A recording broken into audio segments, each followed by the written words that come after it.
Hello and welcome to our first sports talk, and today we'll be talking about the Jazz.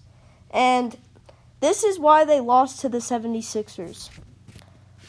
Key injuries: Larry Markkinen with a hip injury and Colin Sexton with his hamstring because of the back-to-back.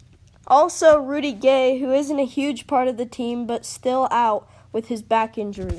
Also another big injury, Kelly Olynyk, who took a blow to his ankle. Now Ridge will give us some stats from the game. The 76ers had a field goal percentage of 44.9. However, the Jazz had a 47.8 field goal percentage, which is better than the 76ers. On to the next category, which is three-point percentages. The Jazz had a 30-point percentage, while the 76ers had a 43.6 percentage, which gave them a huge advantage to win the game. We're going to skip over a category, which is free throw percentages, but for your information, the Jazz had a better percentage over the 76ers with an 82.6 rating. The reason we skipped the free throw percentages is because it wouldn't change the result of the game that much. Now I'm going to hand the mic over to Kaysen to finish the rest of the stats. Now we will go into the player stats. Here are the stats from the top performers from this game. Starting with the players on the Jazz. You already know who I have to put first. And that's got to be Jordan Clarkson with his amazing 38-point game, along with 5 assists and 9 rebounds in only 36 minutes. Wow, that's crazy. And how about that rookie for the Jazz, Walker Kessler, putting up 15 points and 12 rebounds in only 32 minutes. Another great night for the rookie. And I also found Talen Horton-Tucker's stat line impressive because he got 20 points, 2 assists, and 6 rebounds and played 28 minutes. And side note, how about that buzzer beater to end the half? Those are the people who I thought led to the comeback towards the end of the game. Now here are the people who I thought did pretty great for the 76ers. Someone who didn't surprise me was Joel Embiid, but here is his stat line. He had 30 points, 2 assists, and 7 rebounds. James Harden doing just about as good as Joel Embiid, and honestly, maybe even better than Joel, putting up 31 points, 11 assists, and 6 rebounds. Shake Milton and Tyrese Maxey were also both very involved in the game. Here is another amazing stat from Jordan Clarkson. He's had 73 clutch field goal attempts, making him third in clutch field goal attempts. Jordan Clarkson floating it like he's on a boat in the fourth quarter, and here are some other things that happened in the fourth quarter. When Jordan Clarkson missed the shot. And Walker Kessler tipped it in when he was about to fall on his back. Yeah, that was crazy, bro. Yeah, bro, that was insane. Another thing that was kind of ridiculous was when Nickeil Alexander playing defense on Joel Embiid. And got the stupid foul call on Nickeil Alexander-Walker.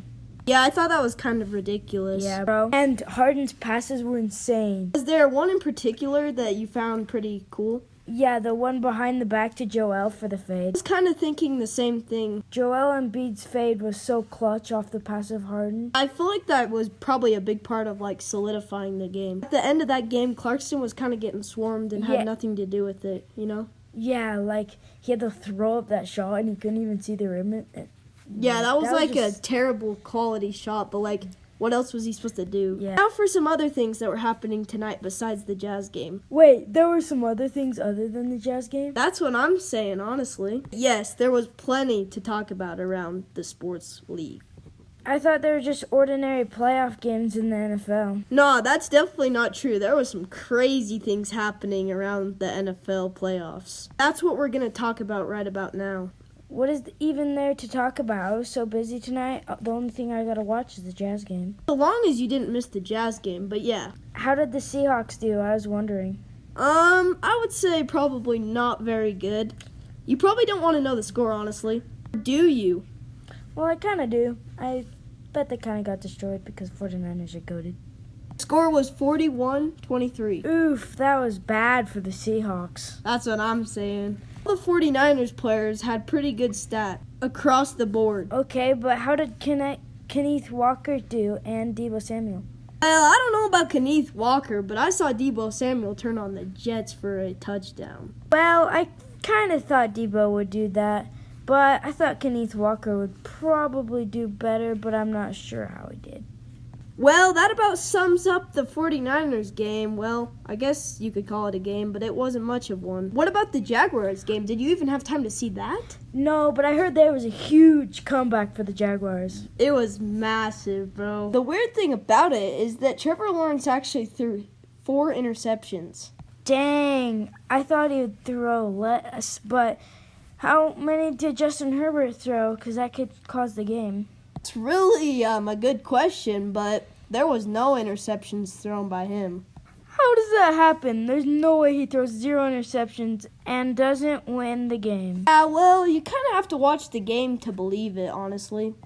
Yeah, probably, because that's pretty unbelievable. I honestly didn't even believe it, even though I watched the game. Well, how many touchdowns did Justin Herbert throw? Because I've heard Trevor Lawrence threw a lot. He only threw 1 touchdown pass, so that could be a big part of it. Trevor Lawrence also threw 4, though, so that could be pretty huge. Yeah, that's probably a huge part of the game. And did ETN even score a touchdown? No, ETN did not score a touchdown.